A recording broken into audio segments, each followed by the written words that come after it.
The next session, please welcome to the stage Joanna Gibbs, the CEO and founder of SENsational Tutors, as she invites some special guests where they will discuss how to game on, how gaming is shaping the future of education for children with SEND. And joining her on stage, we have Dan Clark, founder of MindJam, Anthony King, director of Empowering Minds and SENsational Tutors, James Fraser-Murison, director of Fraser Esports, Zaina Minhas, occupational therapist at National Autistic Society, and Taznim Nisha, widening participation officer at University College London, as well as some UCL students that will be showcasing their game-based projects. Thank you.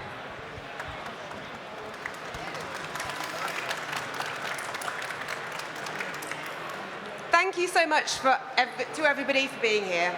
My name is Joanna Gibbs. I'm the director of SENsational Tutors. I'd like to ask the panels to do a quick introduction of themselves, please. Oh yeah, I'm Anthony King. So I'm the director of Empowering Minds and also a private tutor at SENsational. Hi, I'm Dan Clark. I'm the founder of MindJam. We support young people with gaming, emotional support through gaming, game design and digital skills. We work with schools, parents and local authorities around the country. Good morning, my name's James Fraser-Murison. I'm director of Fraser Esports. I help contribute to units in the first ever Esports BETT and help various councils, online schools, traditional schools with understanding the benefits of gamification and esports for all students across all ages. Hello, my name is Zaina Minhas. I work at Sybil Elgar School, which is part of the National Autistic Society.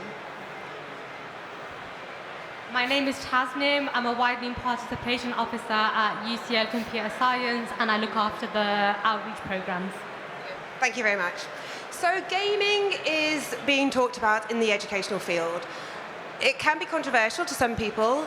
The panelists here, we all believe that there are benefits. I'd like to be able to talk to Dan in the first instance in terms of what you think the benefits can be for children with SEND. Yeah, I love raising the awareness of the benefits of gaming because we so often hear the negatives, but there's so many positives of gaming. And if you've got young people who are gaming, if you actually take the time to watch what they're doing and their abilities, you'll be amazed. Gaming is proven to expand grey matter. It makes people more intelligent. It's super active. It's not a passive activity. So you're learning, you're creating, you're working with teamwork, you've got leadership skills in there, you're problem solving, there's mindfulness there, there's acceptance and understanding in stories, and there's also looking into careers of things from history, maths. Everything is in gaming, and the fact that it's not embraced fully in education is, a bit sad because that's where our young people are and they love it. Brilliant, thank you, Dan. I just wanted to follow up. Lots of the young people that we work with, unfortunately, are refusing to go to school. They have had a negative experience of attending school, and I feel like what you're doing in MindJam is developing that relationship through gaming, in terms of the communication, but also the support, the emotional support. Would you be able to explore that a little bit further? That's true. I mean, gaming is their safe space. It's the place they go to interact with their friends. It's super social, but also to wind down from days, to decompress. And we engage with young people who are really struggling everywhere else. And they can't connect with teachers, with health professionals. And we come in and join them in that game and recognise what they're doing and interact with them. And they build that trust. That they can really respect that adult who can really help guide. We work a lot with neurodivergent young people, and we have a lot of neurodivergent mentors, and they find their kinship. It's almost like a big brother, but then we can gently plant them seeds to help them expand in social circles, learn more, return to education, and it's all done through that basis of connecting through gaming. Lots and lots of positive things. Thank you so much for sharing. So, James, you've actually taken it a step further, which is really, really exciting, in terms of a qualification in esports. Would you be able to tell us a little bit more about that? Absolutely. So I was very fortunate enough many years ago to work with various people here from the British Esports Federation and Pearson in creating the first ever Esports BTEC many years ago. The idea being that we took elements from existing business, creative media and sports, along with esports, and prepare them for this industry that's now worth over $3 billion. As you heard from John in the previous talk, if you were to say to a room full of students, young people, do you play football, netball, cricket? You'll have X amount of hands. If you say to young people now, are you gamers? You get a room full of raised hands. So it makes sense to be able to create opportunities for these students for careers that the industry is desperately looking for. We know that the World Economic Forum says yet again, along with now AI and big data, big tech companies, they also want students and young people to improve communication and problem solving and logistics. And that is no different from students with an SEND background or heavily autistic, say. In many ways, it plays really well to those strengths because you've got esports and gaming that will now allow students to effectively or continue to build their own empire. And as educators and industry experts and people that will hire these young people, we have a responsibility to acknowledge that and therefore give them those opportunities as well. Thank you, James. Just wanted to ask you a question around girls versus boys and how, or if there are any further, any opportunities for girls to be more engaged in esports. I know obviously there's a campaign around supporting girls to be involved in STEM subjects. Yep. But I was just wondering, is there anything the equivalent when it comes to esports? So there is, and although the UK and England does quite well, there's always opportunities to obviously do more. At my previous college, we ran student championships. So along with the traditional sports on a Wednesday afternoon, we ran and entered competitions to play esports. Within the first month, we went from one team and ended up with 8 teams. The way that we advertised that was, it was an option to be a male, non-male, mixed, and we put it out there for them to effectively turn up and choose whichever one they wanted. So we tried to, where possible, create as much kind of differentiation and accessibility options for everyone, because we know that on the whole, roughly 48% of gamers identify as non-male. So those opportunities have to be out there and we have to be able to give that. And ultimately what we found as well, regardless of students' backgrounds, actually if students are good enough and passionate enough, that's a really nice level playing field to get involved in that. Because again, going back to the point a couple of minutes ago, we know as well that everyone is in some form or another a gamer of some sort. So again, that open door, it makes it a little bit easier for us. The IT policies that you'll have at your school and your college will hopefully also support you for any horrible, nefarious reasons that may come from that, which is probably a topic for another time. But we would actively say, find some volunteers, promote them, care for them in the right way, and the rest will flourish. Thank you for that. Anthony, challenges. What are the challenges in terms of implementing gaming into education? From my perspective, I think the biggest challenges are probably mindset and motivation. So I'd say within schools that I've worked, the mindset of the leadership, the head teachers, the senior leaders, they still view gaming as, oh no, kids can't have fun and learn. It's, where's the work going to come? Where's the exams going to come? So that mindset, I feel like it's slowly shifting through the great work now James is doing with the BTEC. There's legitimacy now, there's a qualification. So I feel like that mindset shift definitely needs to happen within the leadership. But I also think just the motivation of teachers themselves. Like I've worked in some schools where luckily I've had leaders that support me and they see the benefit of this and they allow me to push through initiatives which then work. But I think a lot of teachers maybe of our generation that are coming through, they're learning to be teachers, they don't have the motivation and they're not empowered to put forward these initiatives and put gaming into the classroom because they have to teach to an exam or they have to fulfill some other initiative or criteria that is probably not very exciting, to be honest. So I feel like there's a real opportunity for teachers coming through now. We know we have a teacher retention crisis. I think the average lifespan of a new teacher is only 2 to 3 years. Lifespan, they don't die, but they leave they leave the classroom because they're not empowered. Who wants to teach something in a way that just becomes draining to them? Yeah. So I started off as an English language teacher. So I was teaching Othello to special needs boys and I had to make it hyper personalized to them. I had one student that was very, very obsessed with Nisha Local, which is just a food shop. So I had to somehow or other put Othello through Nisha Local, and it worked. Luckily, AI makes it a lot easier now to hyper-personalize that, so that's less of a challenge. But definitely, I feel it's the motivation. And I recently saw GTA have just released, or someone put Hamlet the whole Hamlet Shakespeare play on GTA. Never have I been more motivated to get into a classroom since I saw that. I could do a whole term's worth of work doing GTA on that. I think the biggest problem is fear. It's fear of embracing the gaming world because there's that lack of knowledge for maybe older teachers who weren't involved in the online world. And to be seen as promoting that is often seen as wrong for a school. But if you connect with kids and gamers in the right way, you can then have those positive conversations about online safety, healthy gaming. But if you're just saying gaming's bad for you, then the young person's going, but I love it. This is what I do and what I'm good at. But you're telling me it's a waste of time. I'm wasting my time. Same way fiction books were seen 100 years ago as a waste of time, and warping people's minds. Gaming's still got that negative view. Whereas if you start to embrace it, you can then talk,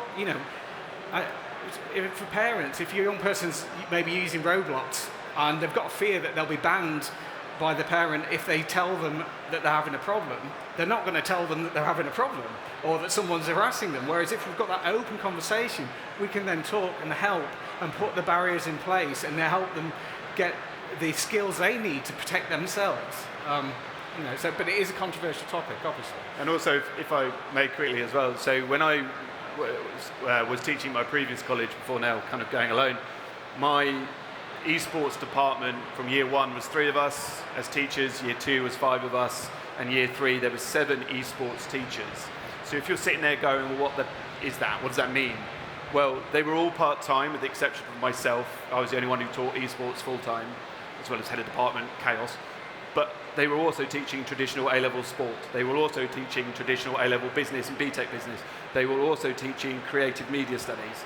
And all of those skills, which we've mentioned before, are relevant and therefore allow teachers to also maybe get over one of those barriers themselves, going, well, this sounds brilliant, but I'm not an esports teacher, I'm not a gamer. Actually, with a little bit of creative thinking and time, which no teacher ever has, it is possible to structure kind of courses and curriculum based around the existing skill set your staff have for this really wonderful thing that's taking place right now. Super, thank you. So it does sound like there has been a shift. Does sound like if gaming is thought about in a different way, there are lots of benefits. What do you think, therefore, is the future in terms of gaming and education? To Dan.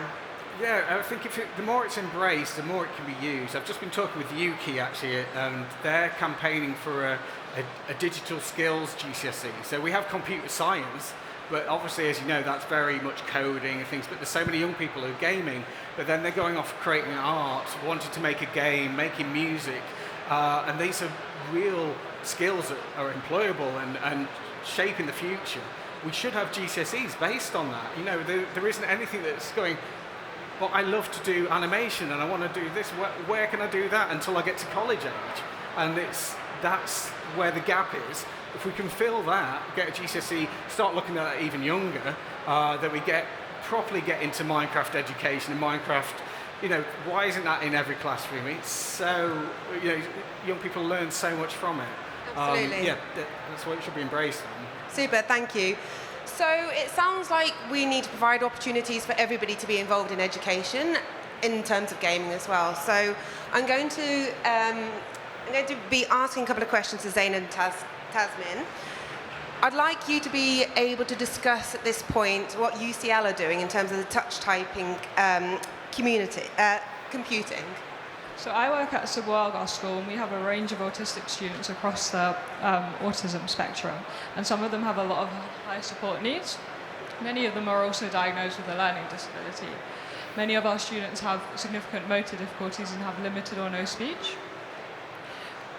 So this makes it difficult for them to access a regular keyboard.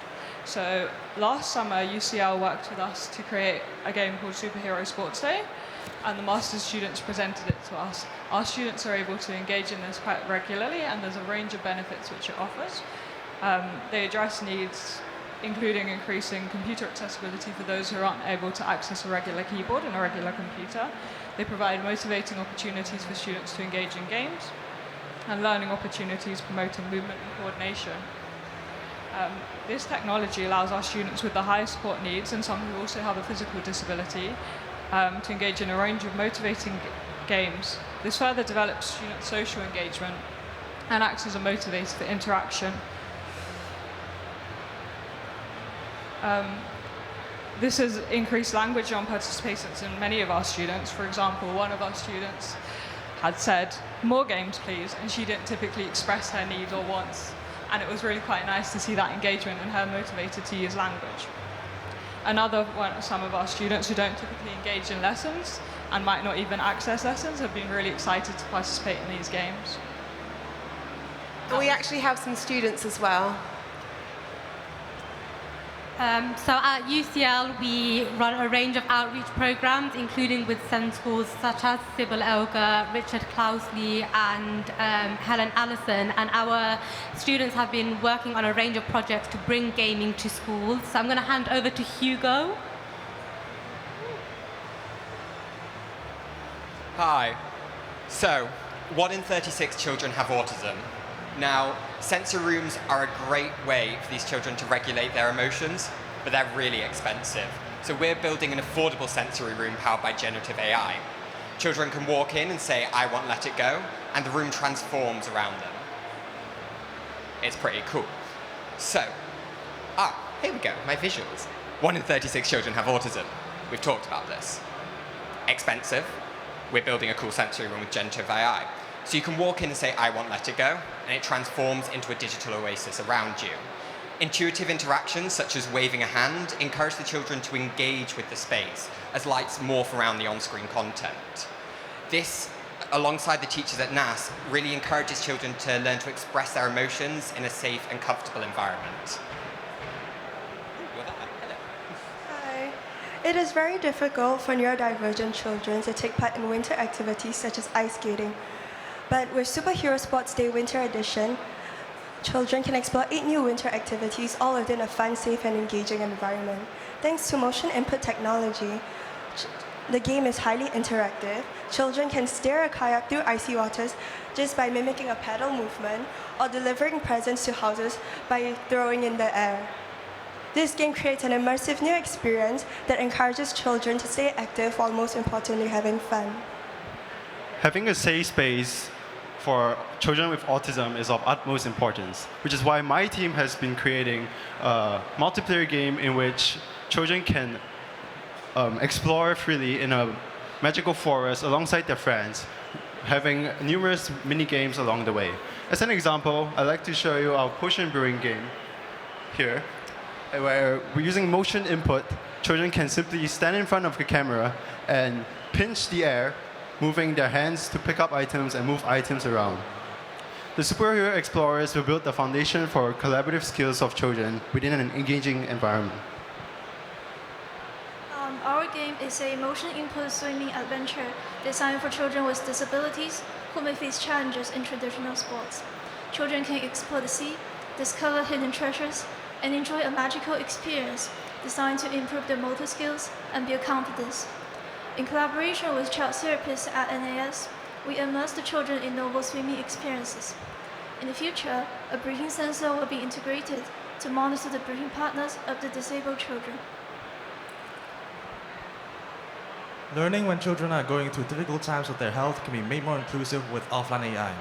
We present Classroom Explorers, a mixed reality board game and quiz engine designed for classroom interactions over video calls. Powered by IBM's generative AI model, Granite, it generates questions based on classroom objects and create question sets for students to answer depending on their skill level. Combined with the AR Unity board game, Teacher can enable students to engage across borders and join other classroom students. Many people, including children with disabilities, dream of creating music. We have built a solution for you, introducing Jambox Infinite, an app with AI features and virtual instruments like piano, drums, and guitar. To play, you simply move your head, using your nose as a mouse pointer. It's intuitive, accessible, and lets anyone be a musician. With Jambox Infinite, powered by motion input games and Intel OpenVINO, music is possible for everyone. I hope you are as impressed as I am with what you've just seen on the screen. I think it's absolutely amazing. We do have time for any questions. Any questions, please?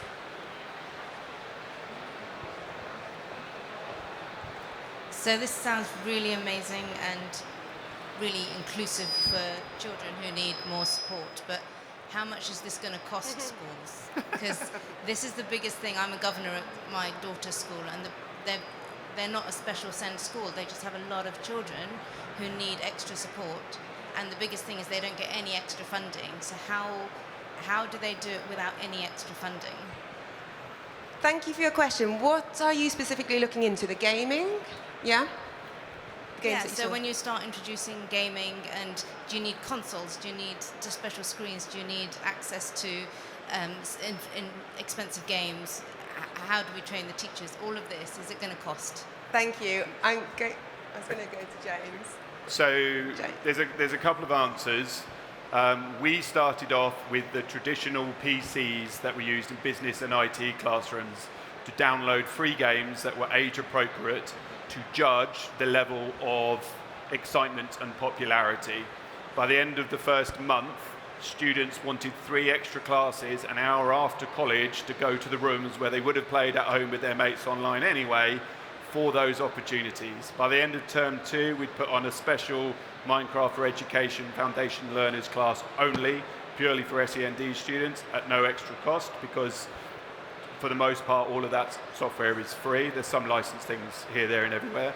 When we got to the end of year 1, we used Yo-Yo Tech, who were over there, and we created a special esports arena for the classes that then were opened up to evening classes and weekend kids parties and differentiation SEND students that put money back into the college as a return of investment. That's a really dull answer.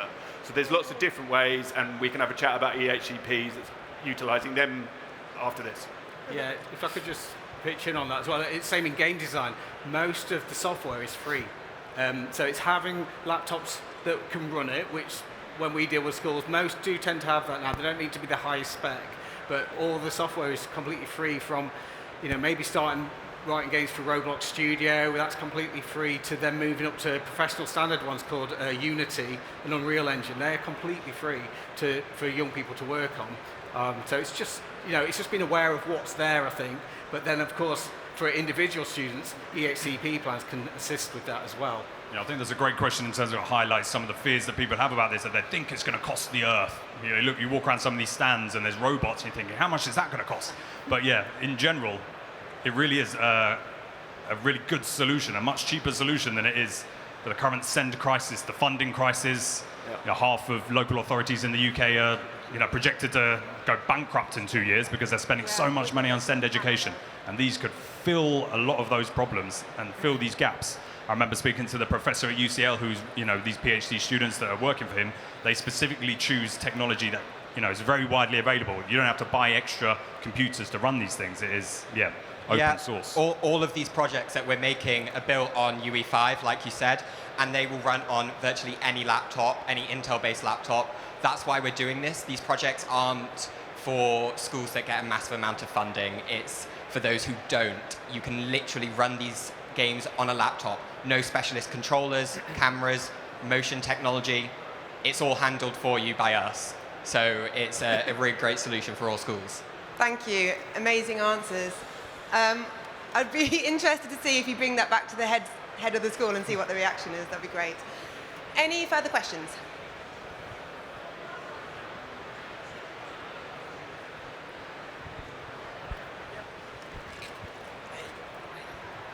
It's not really a good question. It's more of, are there any places you can kind of point towards? Because I work in independent school. Could I go maybe look at, like, this is a good place, like a case study to be like, this school has it. Maybe let me go and pop in, have a look, magpie some ideas, then present it to, like, the head. Because at the moment, it sounds like a great idea, but I don't know how I would kind of bring it all together. I feel like Professor Dean was looking for schools to do case studies. He said we can come and build any games you want, right? Am I speaking for him, or perhaps?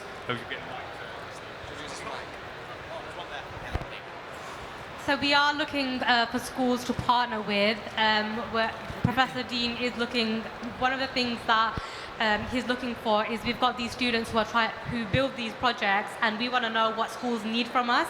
and what type of things, how we can build technologies that aid teachers and students in the classroom. So if you want to have a chat after the panel, I'm happy to answer any questions. I think we have another question? No? Yeah, brilliant. Any further questions? No? Jed, Jiva. Mike's just coming to you. I'm coming. It's a little bit of an open kind of question. I was just wondering about the kind of implementation of the gamings for SEND and the overlap that that could have with all students, because I can see so many skill sets and qualities that are just universal, and how those overlaps might play. It's kind of just an open thought. I haven't gone much further in my mind with it, and just wondered if there was any thoughts from you guys. Thank you. Yeah, I feel like I haven't Anthony. spoke about SEND much, because in my head, I don't make that distinction that often. Being an SEND teacher, I feel makes me a better teacher in general. But what are your thoughts, Dan? Yeah, definitely. It does. Gaming again, as was said, it levels the playing field. Everybody's level. So autistic individuals who may not be able to be socially as active in person, in games, they can really learn the social skills. And because I've seen, I have mentees who struggle to speak to anybody, but through a game, talking to people around the world and leading them on horse trails and things like that, or working in a team designing a game together, and they're leading it. There's a great company called Media Molecule who made Little Big Planet and games like that, but one of their lead artists works from home, hasn't ever talked to anybody because they can't, but does the most amazing work, gets paid absolutely for it, won BAFTAs for it. It's, so yeah, it levels everything that, levels the playing field basically. Yeah, I mean, I think just to kind of follow on what's been said and the great examples behind us, really, whether you're sort of a mainstream school that has students with special educational needs and or those with autism and or those that, et cetera, or you're a school outright, what you will almost definitely find is if you say to a student, stand up at the front, tell me about your weekend in front of everyone, sadly an awful lot of them might implode. If you say, right, I need you to jump onto Fortnite, which is free, they can go to the Lego element, build me something that happened in your weekend, they'll do it. You put a kind of headset on them, put them in a team, and they will talk and create these online empires, and they'll do it without thinking, because it is, to a certain degree, second nature to them, because it is that platform to expand and promote and feel good. The obvious barrier to this is we don't know what we don't know, but talk to these students on these subjects more than anything else, and you will get an input in some form or another. I guarantee it, because they love it and they live it, and that's what they want to do. Thank you so much. Thank you so much to the panelists and the students. Thank you. Nice, thank you. So can I just ask panelists and students if you could stay on stage for a moment. We're going to take a picture before you all disappear. Thank you so much, everyone.